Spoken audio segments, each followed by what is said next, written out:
Allen Lund Company has new offices in Ogden, Utah and Indianapolis, Indiana. Check allenlund.com to reach them.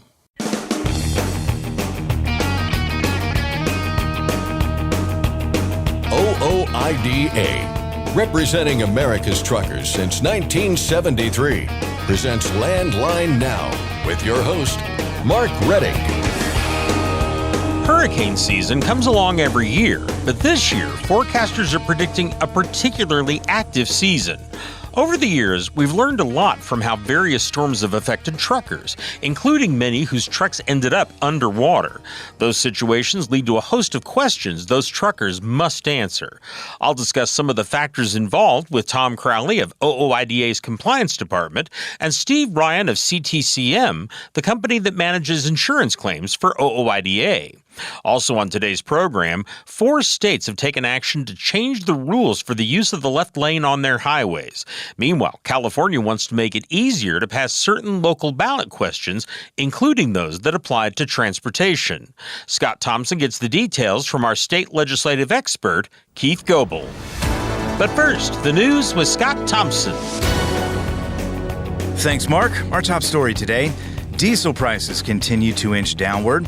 The national average, according to the Energy Information Administration, was down more than a cent last week to $3.75 a gallon. That makes it 4 straight weeks of declines on the EIA survey. Prices down in every region except for the Midwest, which saw prices go up a fraction of a cent. The Central Atlantic had the biggest drop of 3.7 cents. Meanwhile, more of the same this week. ProMiles.com had the Tuesday morning average nationwide at $3.72 a gallon, down 1.5 cents from a week earlier. All regions also showing declines, save for the Rocky Mountains, where prices were up about a cent. Time now for our weekly check on the spot market. Robert Rouse of DAT says capacity tightened a bit last week, which is having an effect on rates. We saw the load-to-truck ratios for all 3 equipment types actually increase last week. The typical month-end boost in shipping volume resulted in spot market dry van load postings increasing by that 5% week over week, but 8% lower compared to last year. In contrast, last week's volumes were 10% higher than levels in week 31 over the last 7 years, specifically for dry vans, excluding years affected by the pandemic in 2020 and 2021. But capacity tightened on that higher volume, and that resulted in a 9% week-over-week decrease in equipment posts by carriers, leading to an increase of 16% in overall dry van load-to-truck ratio up to 4.57. And load-to-truck ratio is really just a good way of learning, okay, is rates going to go up a little bit or are they going to go down? Higher load-to-truck ratios lead to higher rates usually. But the effect has been muted so far. Rouse says dry van line haul rates stayed flat last week at $1.64 a mile. Reefer and flatbed were both up 2 cents a mile to $2.43 and $2.52 respectively. All rates mentioned are without taking fuel surcharges into account. Much more from Rouse and the latest on the spot market tomorrow, right here on Landline Now. In an appeal to the U.S. Court of Appeals for the Ninth Circuit, the Owner-Operator Independent Drivers Association contends that California's AB5 law specifically targeted truck drivers and violates the Constitution. OOIDA and the California Trucking Association are continuing their lawsuit against the controversial worker classification law known as Assembly Bill 5. The trucking groups filed opening briefs to the Ninth Circuit on Monday. OOIDA, in its brief, wrote that AB5's blanket prohibition of leased owner-operators constitutes an unreasonable burden on interstate commerce and violates the Dormant Commerce Clause of the U.S. Constitution. California signed AB5 into law in 2019. Based on the ABC test, it requires a business to demonstrate 3 factors before a worker can be considered an independent contractor. The B prong of the ABC test requires a worker being used as an independent contractor to provide a service that is outside the company's usual course of business. OOIDA said the B prong effectively ends the leased owner-operator model in the trucking industry. The defendants in this case, the state of California and the Teamsters, now have until September 4th to file a response. A truck driver is among those killed as a result of Tropical Storm Debbie. The Florida Highway Patrol says he lost control of his truck on an I-75 bridge near Tampa on Monday. The truck flipped over a concrete wall and then into the water below with the driver inside. The 64-year-old victim was found dead in the cab. At least 3 other deaths have so far been blamed on Debbie. Tens of thousands of people in Florida were still without power on Tuesday morning, and flooding remains a concern. Debbie's effects are also being felt in Georgia and the Carolinas. Size, weight, and hours of service regulations have been relaxed in Florida and Georgia in response to Debbie. It's for carriers providing direct assistance to disaster response efforts. The governor of Washington state has declared a state of emergency in response to multiple wildfires. It has implications for fuel haulers, motor carriers, and drivers of commercial motor vehicles delivering fuel products in support of firefighting efforts are exempt from hours of service limits. The order is set to expire on August 16th. Drivers operating under the exemption need to carry a copy of the governor's proclamation and provide it upon request. Border officials in Texas are touting a massive drug bust. Massive is a word the U.S. Customs and Border Protection used to describe the 3,400 pounds of meth they seized at the Far International Bridge last week. It was found in a shipment of lettuce trying to enter the U.S. from Mexico. Total estimated street value of the drugs, more than $48 million. CBP says it's the largest methamphetamine bust ever at that particular port of entry. STG Logistics is ending its independent contractor model in California. It's a result of a misclassification lawsuit and subsequent settlement with owner-operators. STG Logistics had been accused of misclassifying owner-operators and exerting a level of control over them similar to company drivers. Rather than take the case to trial, STG Logistics decided to settle and eliminate the owner-operator model from its California operations. That's according to the law firm representing former owner-operators who drove for the company. There's also a $4.2 million payout that will be split between more than 400 former owner-operators. After attorney fees, that comes to more than $7,500 per driver. The settlement ends yet another misclassification claim against STG Logistics. The company has settled other similar claims in addition to a pending lawsuit filed by the state of New Jersey.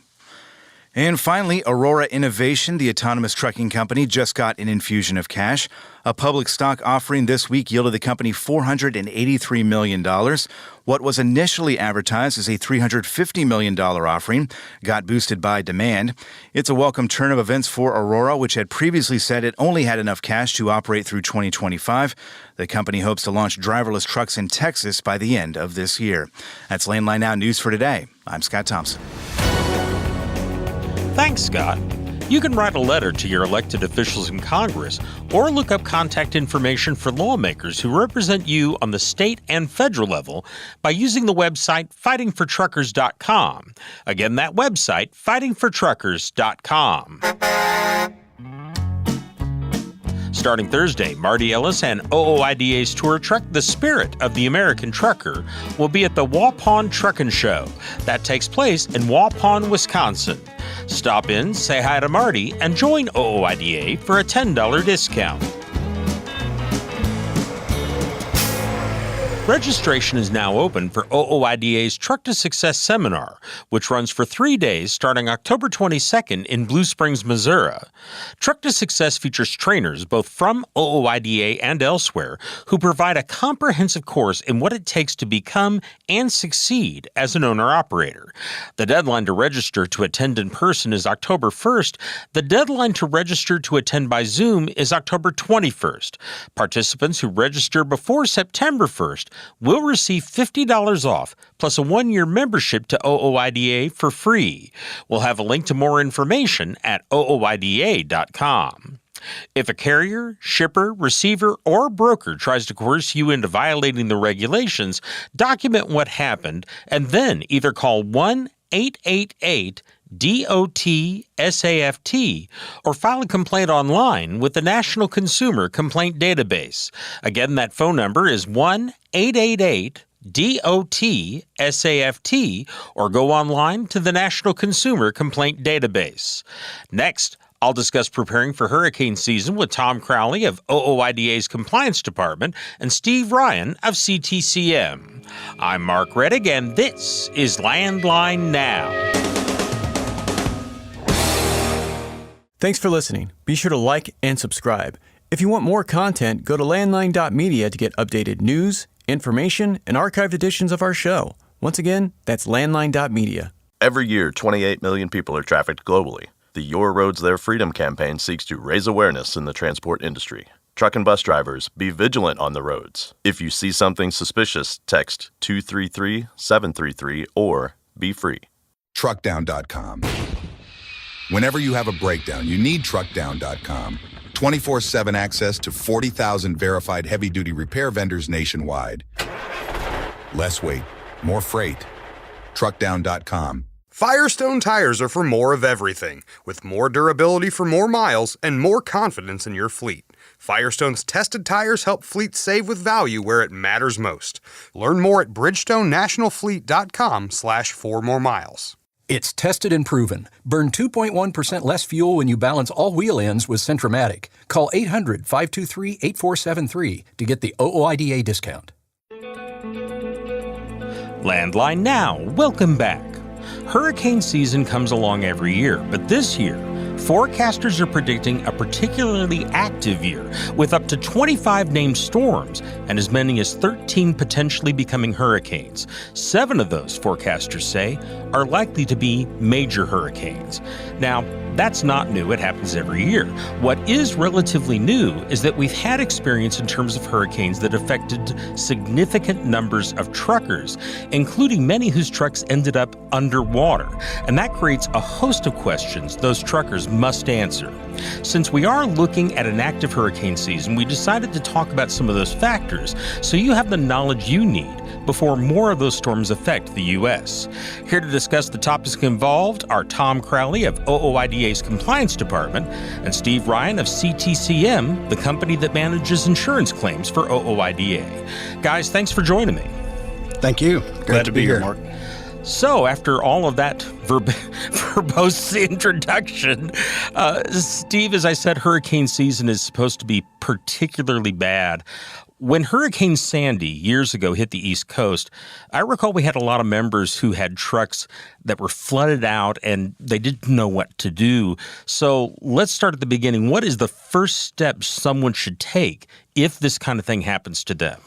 Well, in the event that you find yourself in that situation, one of the first things that we would like to see is some scene photos of the area and the water levels of your truck, or how high the water got in the flooded area. Ideally, with today's technology and advanced warning systems, we'd hope that most folks are able to get their equipment out before that happens. But unfortunately, sometimes there's just no choice. But when that does happen, one of the most important things is to really leave the truck where it is, or not try to start it, not try to drive it away until somebody is able to look at it. If you get water up in the engine or the transmission, that can have, it could be repairable. It could be fairly simple to fix if it doesn't run through the entire system. But as soon as you start it, that could turn into a catastrophic issue. Yeah, but the potential for even more damage than you've already experienced. Absolutely. And as far as the pictures, Steve, I'm assuming it's kind of like mustard on a hot dog. If a few pictures is good, more is better. Absolutely. Yeah. If we can see, where that water line is, if we can see that, okay, well, it got up above the vents on the transmission, or it got into electrical components, or maybe it just simply stayed low and got up maybe to the housing on the rear end or something like that. The more the better. Absolutely. Yeah, knowing that water level is really key to knowing the damage that truck's going to sustain. For sure. Okay. Now, I assume the next step is probably calling your insurance company and letting them know you're going to have a claim. But walk us through, what is the procedure from there? Yeah, so once you call and report that claim, they'll take some details about where it was parked and what happened and what you've noted or what you've seen. Then in most cases, or ideally, the insurance company is going to send out an adjuster to go inspect that truck, generally at its current location. If that's not possible, we'll certainly arrange to or help arrange to have it towed to a qualified repair facility or, the shop of your choice and try to make that assessment of the damages there. I'm assuming a lot of these trucks are just going to be totaled. And certainly I think that was the case with Sandy. Yes. What would determine if a truck is totaled? So each state has its own rules and regulations on what is considered a total loss. Some of them have, 75% of the value of the truck determines that or makes it a total loss. And essentially, it really depends on the value of a truck versus how much it's going to cost to repair that truck. That's, if you meet that threshold for that certain state, then that's when it becomes a total loss. And that's based on where the truck is titled out of, not necessarily where the incident occurred or where your policy is written out of. It's when we're talking about total losses and titling issues, it's based on where that truck, what state that truck is titled out of. Okay. In the specific case where a truck is literally underwater as a result of one of these storms, there are some questions. And Tom, I want to turn to you here and just kind of address what I think is the basic question. Can a truck that's been through that, and let's say it was literally underwater, can it be repaired? Well, the can is, it probably can. Should it? And that's where some of that comes in, where they just start to discuss what it's going to cost to repair it versus the actual cash value of the truck. So can it? Yeah. Should it? That gets iffy. And, if you get situations where trucks are totally underwater, especially you're talking sleeper trucks where everything inside is saturated. It's been underwater for a while. The mold issues, some of the other stuff that comes in here, that's where, a good claims person or a good adjuster will note that stuff and get that information back to the proper people to make that decision. You just got to be real careful. You can get a truck repaired, but do you really have a truck that's good to go? There's two different things there. Yeah, and there's a lot involved, I'm sure. Oh, there is. And Steve mentioned some of the electrical components or those. There's something you got to remember too. It's about mitigating your loss.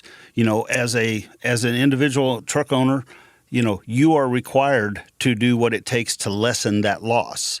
And a lot of people don't realize that. They think if they're in a crash, well, they crashed into me, it's all on them. No. And if there's a storm-related accident, you still have to mitigate that loss. You still have to lessen it as much as possible. That's your due diligence on your side. Okay. Right. Another fact we ran into after Superstorm Sandy back in October or November of 2012, as I recall, some of those trucks that were totaled and that had a salvage title were either retitled and put back on the market, which means that some people were essentially getting scammed into buying a salvage truck, not knowing what they were getting into, or these were simply sold as salvage trucks and purchased by people who thought, hey, I'm getting a bargain here. Steve, turning to you here, how is it that they're able to do this, meaning retitle a salvage truck? Sure. Most states allow a truck or there's options to retitle a truck, even if it's a salvage truck. They'll issue a title that is designated as a salvage title or a rebuilt title. Where it gets tricky is again, all states have different rules. If the owner of that equipment decides that they're going to retain or keep that truck or whatever it may be, there's many states that don't require the insurance company to get the title and turn that into a salvage title. In fact, the insurance company doesn't even have to obtain the hard copy of that title. And then in other situations, there's states where the insurance company is required to get that title and turn it into a salvage title, regardless of whether they're keeping it or whether the insurance company's buying it and then selling it to a salvage buyer. And ultimately what happens is if an owner retains that salvage and the insurance company doesn't have to have that title switched over, if the owner doesn't do the right thing and report that to their DMV or when they relicense or title that truck or try to put it back on the road, that title can show up as a clean and clear title that there's no history that there was any damage at all. It's where it kind of comes down to a buyer beware if you're buying stuff. Absolutely. And when you're checking out a piece of equipment, you're not just looking at the physical, but you're climbing over that equipment. I know when I buy a truck, I walk up to it clean and I come away dirty before I've ever bought anything. And a lot of that goes to too is when you're in the cab, do you smell must? Do you use all your senses? And if you're not real mechanical, make sure you have a mechanic, checking that stuff out. Yeah. Because once you buy, especially a used truck, once you buy it, you pretty much bought the problems that come with it. Yeah, for sure. If that, if you're buying it from a dealer or even an individual and they're hesitant about letting your mechanic or your guy come out and check it out, then that's a red flag. That's something to watch for. Sure is. Absolutely.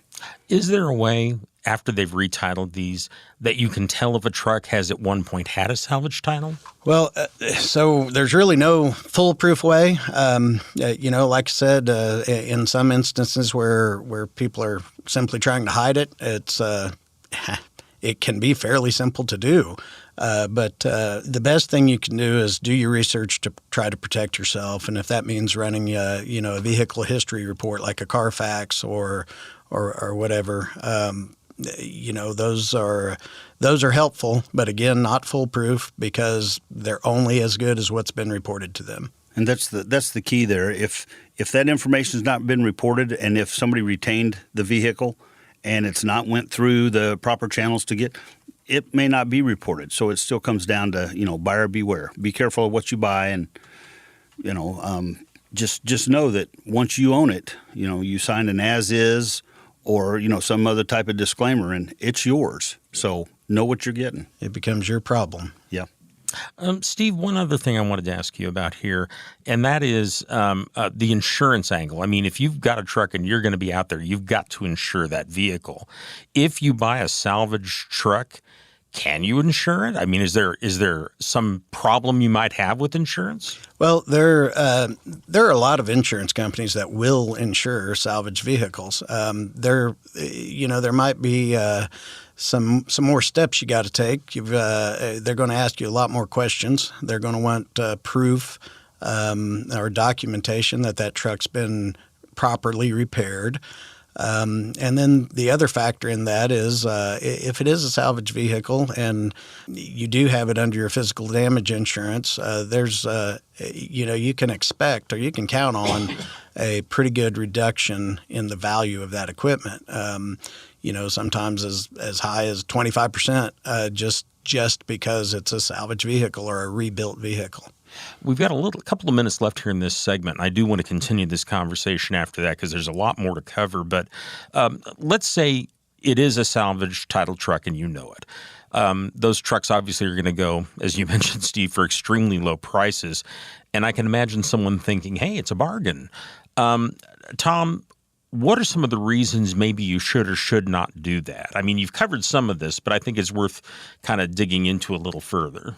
Well, I mean, and it may be a bargain. On some of those you can get some good deals if you know what you're getting into. And if you've done your research and you know what you're getting ahead of time, well, hey, maybe it is a good deal. Some of these trucks, like Steve mentioned earlier, some of these trucks have only had water up to the rears or the brakes or the bearings or something.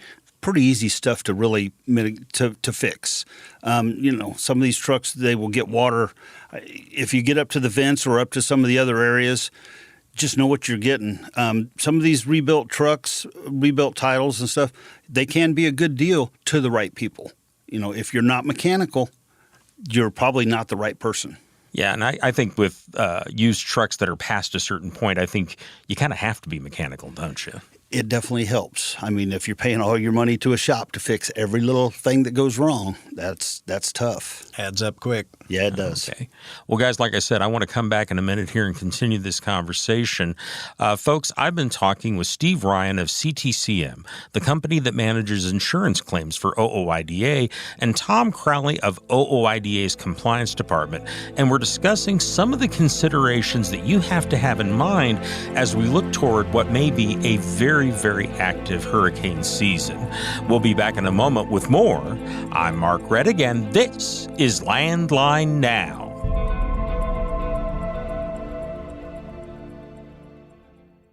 Today's rising costs affect everyone. Replace your harmonic damper with a genuine Vibertech TVD viscous damper to prevent costly repairs and downtime. Keep your money in your pocket and your truck on the road with Vibertech TVD. Recommended replacement at 500,000 miles or 15,000 hours. Ready to make more money? Use a better load board. For a limited time, get 50% off TruckStop Load Board Pro. Just go to truckstop.com/go and enter promo code READY2024 when you purchase Load Board Pro. Are you tired of the IRS following you around like a dark cloud? Call 888-557-4020 and get your life back. Landline Now. Welcome back. I've been talking with Tom Crowley of OOIDA's Compliance Department and Steve Ryan of CTCM, the company that manages insurance claims for OOIDA. And our topic today is some of the things you need to have in mind as we head into what is likely to be a very active hurricane season. And truckers can get trapped in these situations. I want to kind of pick up with some of the topics we were talking about. And guys, I think either one of you may be able to answer this, but we spoke a little bit ago about the fact that they can retitle a salvage titled truck. Mm-hmm. Now, some people are buying that thinking it's not salvage. They've probably or may not have been told. They may feel that they've been scammed. What are your options if it was a scam and you get caught in it? You know, some of that, your options are limited, to say the least. I mean, you know, if you do come to the realization that you were lied to or misrepresented, you know, the equipment, maybe the Attorney General of the state would be a direction to go. There's nothing that's foolproof. I mean, you know, you get into a bad situation, and and I hate to say, but really, you can only look to yourself for not doing your homework, not doing your background checks, and being aware of who you're buying from and what you're purchasing. You know, something else, I know a lot of states have lemon laws, but those only apply to cars, as I recall, in most states. Yeah, in most all states, the lemon laws apply to cars. I've not seen anything of any value that applies to used trucks. For new trucks, there's a little bit of something in a couple of select states, but nothing I would rely on. As far as used trucks, I've not seen anything. I mean, you buy that as is, and you get what you got. Right. It's the commercial vehicle world is a little bit of a different world than passenger auto. Yeah. Where you're an individual consumer, you know, you do have some protections, not a lot, but some. But when you're a business buying from another business, you know, you're expected to lawyer up and go to court if you got an issue. Okay.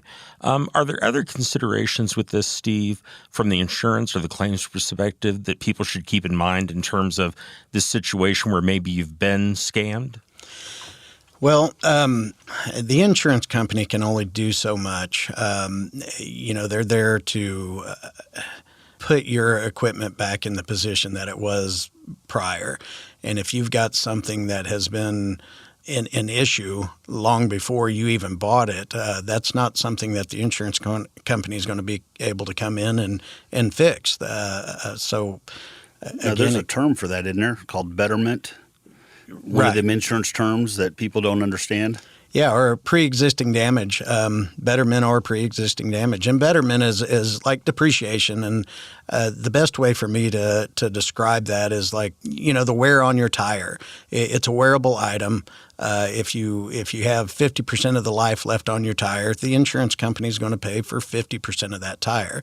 And in similar situations with any, you know, mechanical components on your vehicle, everything down to from your radiator to your engine, to your transmission and the gears in your drives. Yeah, that's one thing that the folks that I've spoke to, a lot of them think that, well, hey, they're going to fix it. They got to give me brand new.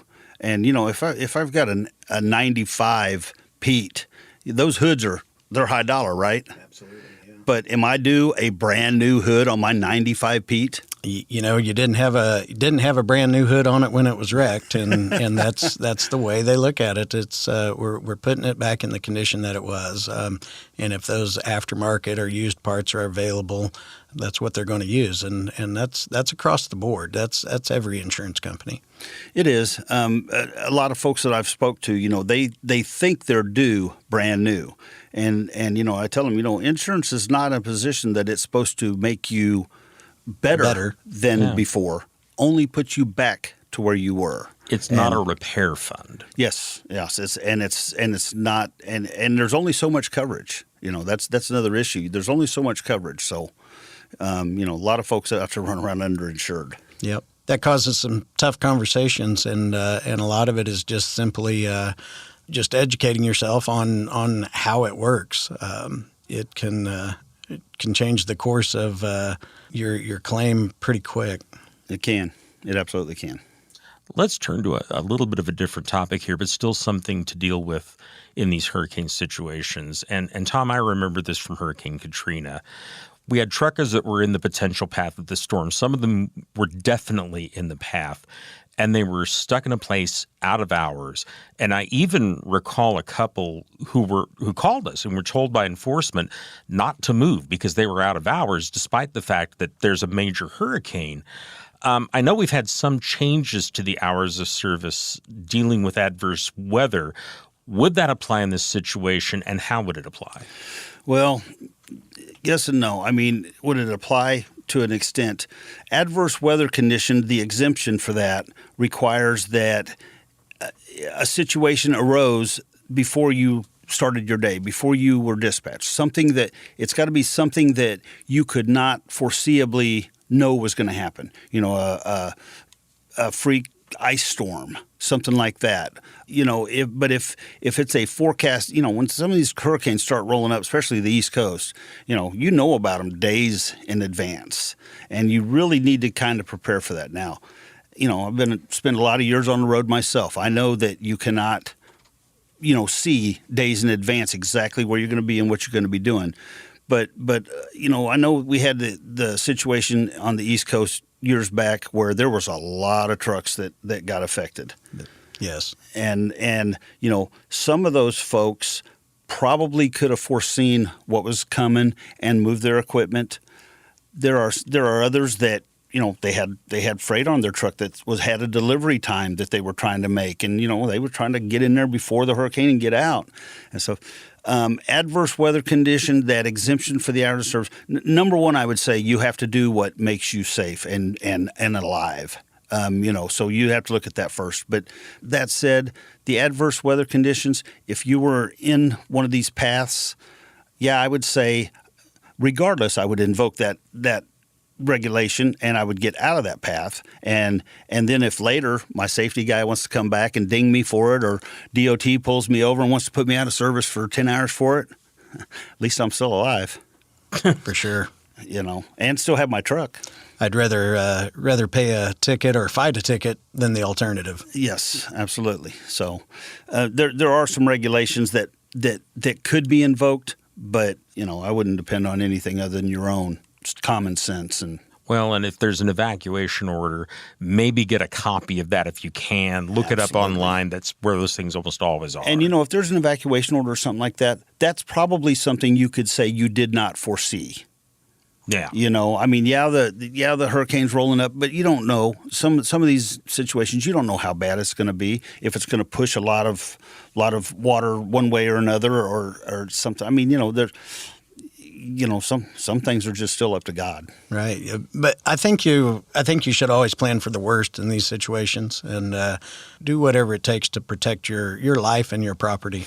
Yeah. And for so many, these trucks are their livelihood. Even if you are properly insured and all this, that doesn't mean you're not going to be down for weeks or months for repairs. No income. I mean, when you get situations like that where there's so many vehicles down, and what's the deal on getting parts, Steve? That gets crazy. Yeah, it's still, there's still a part shortage or part delay even after the past several years. It's getting better, but yeah, you're still down, and you're still, if your truck's not rolling, you're not making money, and that can be devastating pretty quick. Yeah, absolutely. Another thing I'm going to ask, because I know someone's thinking this, and that is personal conveyance. I can foresee someone saying, "I'll just go on personal conveyance and get the heck out of here," because they think that's what it's for. Is that something you can do? Well, let me start with saying, as DOT would tell you, you can never just invoke personal conveyance because you're out of hours. You cannot continue your run or anything else on personal conveyance just because you ran out of hours. Now, that said, if you're in the path of a storm and you're in your home time, or off your 10 hours off or whatever, your break time, and you get notice that, hey, the hurricane's coming my way or the tornado or whatever, yeah, I think you could probably invoke personal conveyance and get the hell out of Dodge. Now, that's not saying you could go toward your next pickup, delivery, whatever situation, because that would be furthering the business. But, if you're on the East Coast and a hurricane's coming up your way, I think if you head west, you'd be safe. Yeah. There you go. One of the other things here, and I mean, we're covering a whole gamut of stuff here, but I feel like these are situations we've seen before. They are. We've had truckers over the past, I don't know, I mean, I think this goes back 20 years or so, as long as I've been here. They get involved in hauling a load for a church or a charity or something who's gathered a bunch of clothing and canned goods to bring to a disaster zone. They haven't got anyone they've talked to in the disaster zone. They're just trying to help. And it turned out to be a bad idea. Can you talk a little bit about that, Tom? Because we've seen people get caught in this before. Well, you know what they say about the road the road of good to hell is paved with good intentions. Absolutely. We've seen so much of this. People are just trying to be helpful. Now, you get with some of these organizations have really got it down pat. They know what they're doing. They can set up very quickly and mobilize. If you're with one of those folks, I'm not saying don't donate your time and help them out, because there are people that need that assistance. On the other hand, if you're going into a situation and things are really fluid and nobody really knows, I mean, you could get a load on your truck and go someplace to deliver and there's nobody to take it off. Or, some of the best laid plans just fall flat on their face. So I'm not saying don't do your part to be, to help your fellow man, but, at the same time, don't ruin yourself doing it. If they don't have their act together and the delivery's not set and there's no place to go to, I mean, you'll get to one of these distressed areas, and what are you going to do? Just open up the back of your truck and have a giveaway right there? I mean, that's not going to work. You got 40,000 pounds of product on your truck. That's not going to toss it out the back door to whoever walks by. And you said the key right there. You have to have an address you're going to. You have to have a receiver. Yeah, you've got to. Some of these, the Red Cross, some of these places are set up to where they do have the mobility and the logistics to handle those situations. Others, sometimes you get well-meaning people that get in over their head, and that can cost you. Something else, and I was going to ask you about FEMA loads. We don't have time, but there is an organization that tries to coordinate trucks in these situations, the American Logistics Aid Network. You can go to their website. It's ALANAID.org. That's ALANAID.org. They actually organize this stuff. They've got their stuff together, so to speak. And that's a good place to go if you want to help out and you want to make sure you have a place to go. There you go, yeah. And I'd just say, because you mentioned FEMA, FEMA is not somebody that you can just out of the blue decide you want to go work for. It takes months ahead of time of prep, applications, getting everything together. So, if somebody says, hey, we're hauling FEMA loads, watch out. I've seen a lot of people get burnt on that stuff. There we go. Well, guys, we're out of time here. Wonderful information. I want to thank you both very, very much for joining me, and hopefully we help some folks out. Thank you for having us. Always good to be here, Mark. I've been talking with Steve Ryan of CTCM, the company that manages insurance claims for OOIDA, and Tom Crowley of OOIDA's Compliance Department. And once again, folks, that website is allenaid.org. We'll be back in just a moment with more news and information. Please stay with us. I'm Mark Reddick, and this is Landline Now. Penske owns and operates some of the best-maintained vehicles on the planet. Our used trucks come with a 5-year maintenance report and pre-sale inspection. So if you're in the market for a top-quality pre-owned truck, look no further. Search our inventory today at PenskeUsedTrucks.com. Control your toll costs and eliminate tolling headaches with Prepass Tolls. Prepass Tolls means toll volume discounts. Just one invoice for all tolls and fewer violations. Call 877-878-5970 or go to Prepass.com. Since you started, what you've loved about trucking is the freedom. Heading out on your favorite route, a good driving song, and thinking about truck insurance. Well, maybe not that last one. That's why we're here. At OOIDA, we have a full range of truck insurance products, expert advice, and great customer service, helping you get the right coverage for your operation. Go to OOIDA.com, because your job is to drive. Our job is to help with everything else. Welcome back. From a number of states looking to keep large trucks out of the left lane to possible changes in California to the way taxes are passed, we've got a lot to talk about with our state legislative expert, Keith Goebel. So let's get right to it. Keith, how you doing? Scott, doing well. How are you? Doing just fine. Good to see you. Left lane use for heavy trucks. This has been seems like a pretty hot topic in state houses of late. And we've got 2 states now putting language into law. We're going to start in Colorado, which did just that. Yeah, on a year-to-year basis, I mean, there's always going to be legislation across the country that covers left lane use. A lot of times, rules that are focused on left lane rules for both cars and trucks. It's not. I mean, there are instances, and we have multiple instances this year where there is legislation that singles out trucks. A lot of times in recent years, that's not successful. But 2024 bucking the trend, so a bit unique in that way. But as you mentioned, Colorado leading off. One bill there that has multiple truck-related provisions that are in it. Among the provisions is this left lane use rule for trucks. Essentially, for multiple stretches of Interstate 70 are the focus. Truckers who travel Colorado, well aware already along I-70 when you're going through Glenwood Canyon, trucks prohibited from traveling in the left lane.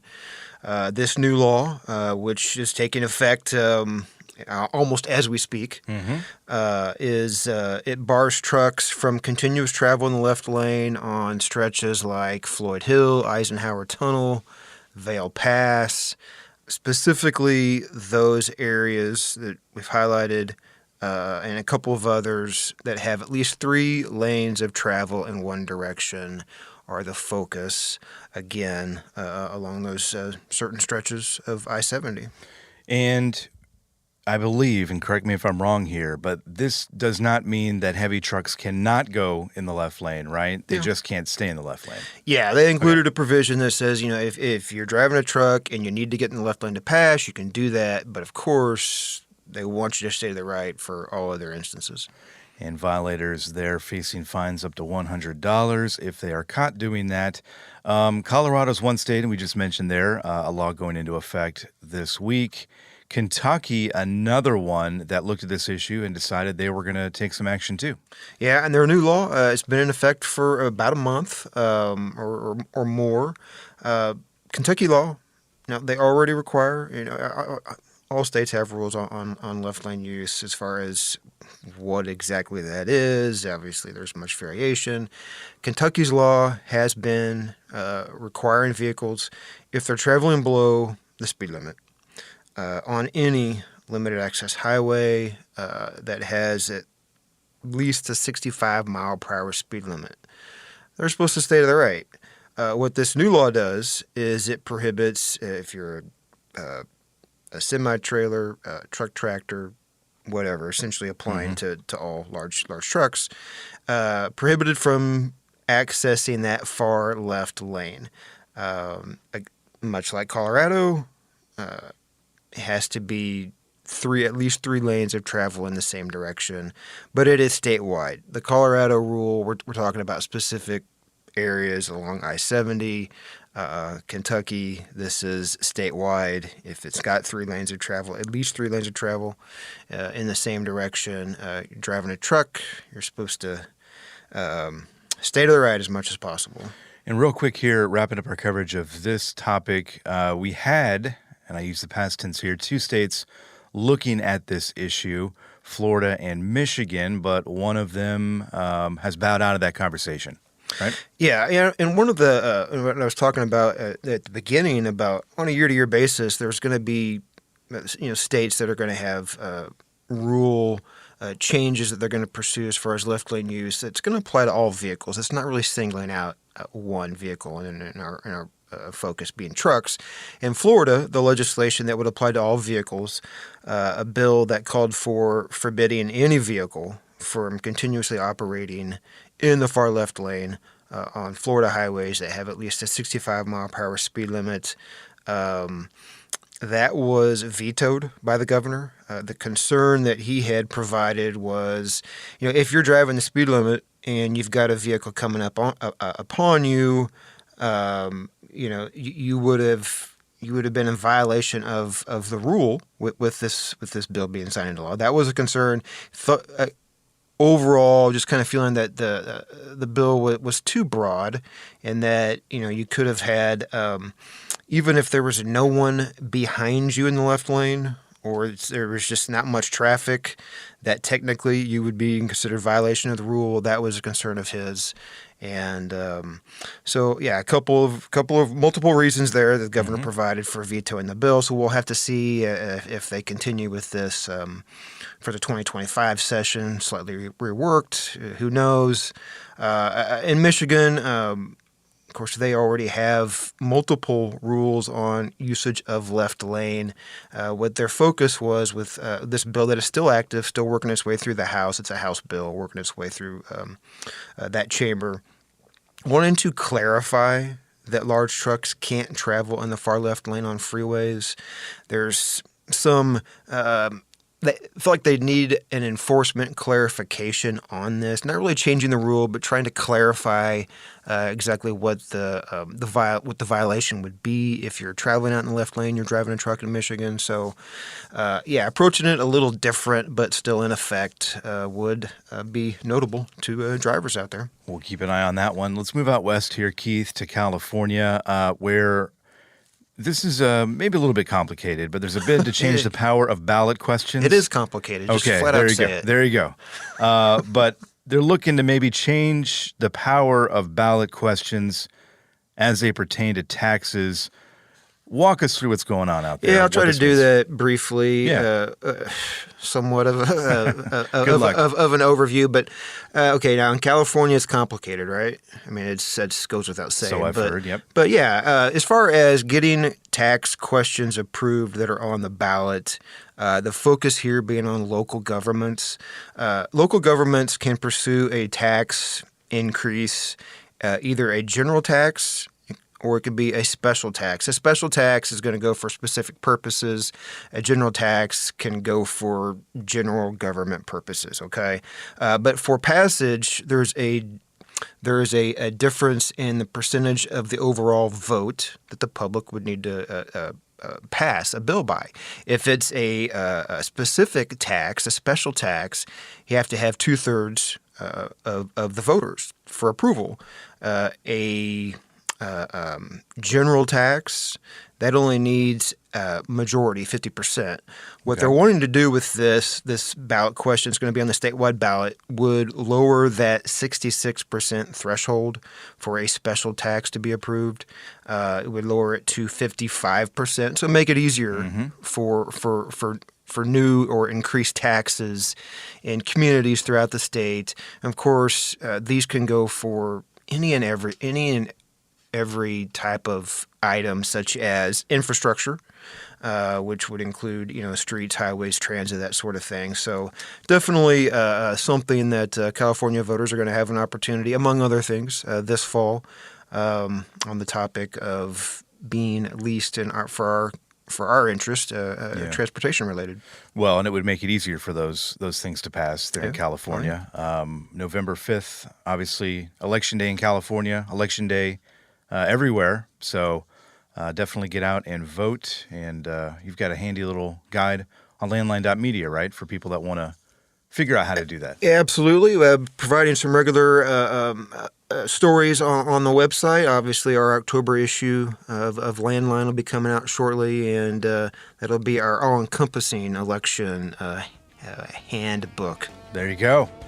Keith, always a pleasure. We'll see you next time. Take care. Yeah, thanks for having me. And that's our show for today. We thank you for listening. We'll catch you next time right here on Landline Now. Thanks for listening. Be sure to like and subscribe. If you want more content, go to landline.media to get updated news, information, and archived editions of our show. Once again, that's landline.media. Capital Reman is your leading source for quality remanufactured engines and components. Capital Reman stands ready to serve all OOIDA members to help reduce costly engine repairs or replacement. Visit capitalreman.com today and use code OOIDA10 to save. ULSD is hurting your engine. Fight back with Howe's Diesel Defender. Get the most powerful cleaning and maximum lubricity to protect and extend the life of your entire system. At a guaranteed increase in fuel economy, and you can't go wrong with Howe's. Dispatch, I picked up that load of steel, so I'm ready to roll. Sounds good. Remember, we're getting paid by weight, so make sure to use a CAT scale. I wouldn't weigh anywhere else. Forget miss accuracy when your truck on a CAT scale. I'm a dad, a son, a husband, wife, I'm a writer, photographer. I farm. I'm a veteran. I love old cars, fishing, my kids, chrome, and I am a professional truck driver. And together we are OOIDA. OOIDA was founded by truckers to stand up and speak on behalf of truckers. We've done that by combining the individual voices of our members into a single, powerful voice. Protecting your interests, defending your rights. Join us! Make your voice heard. Join OOIDA, the Owner-Operator Independent Drivers Association. Call 1-800-444-5791 or visit OOIDA.com.